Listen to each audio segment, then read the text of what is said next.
संत रविदास और गंगा मैया की कहानी। बहुत समय पहले की बात है। एक समय में जब गंगा स्नान और दान का बहुत महत्व था, संत रविदास को भी गंगा मैया की पूजा करने की इच्छा हुई। वह अपनी कुटिया में बैठे थे और गंगा की तरफ जाने की तैयारी कर रहे थे। तभी एक ब्राह्मण उनके पास आया। वह ब्राह्मण बहुत विद्वान था और गंगा स्नान के लिए हरिद्वार जा रहा था। उसने संत रविदास को भी साथ चलने का न्योता दिया। रविदास जी ने विनम्रता से कहा, गंगा स्नान का समय नहीं है, मुझे अभी कुछ काम है। मेरी ओर से आप ही गंगा मैया को यह सिक्का भेंट कर दें। यह सुनकर ब्राह्मण थोड़ा हैरान हुआ, लेकिन उसने रविदास जी का दिया हुआ सिक्का रख लिया और अपनी यात्रा पर निकल पड़ा। हरिद्वार पहुंचकर उसने गंगा में डुबकी लगाई और अपनी पूजा समाप्त की। जब वह गंगा मैया को रविदास जी का सिक्का देने के लिए आगे बढ़ा तो एक चमत्कार हुआ।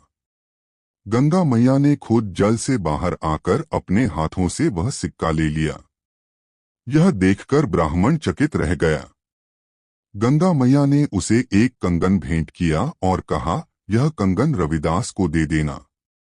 यह उनकी भक्ति का प्रतीक है। ब्राह्मण ने कंगन लिया और वापस लौटकर रविदास जी को सारी बात बताई।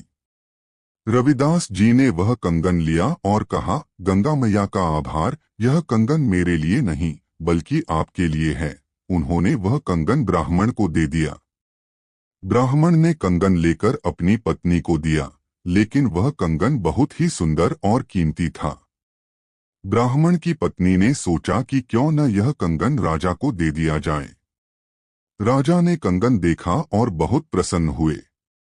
उन्होंने रानी के लिए एक और कंगन बनाने का आदेश दिया, लेकिन ऐसा कंगन कहीं नहीं मिला। राजा ने ब्राह्मण को बुलाया और उससे दूसरे कंगन के बारे में पूछा। ब्राह्मण ने डरते डरते राजा को सारी बात बताई। राजा बहुत क्रोधित हुए और उन्होंने रविदास को अपने दरबार में बुलाया।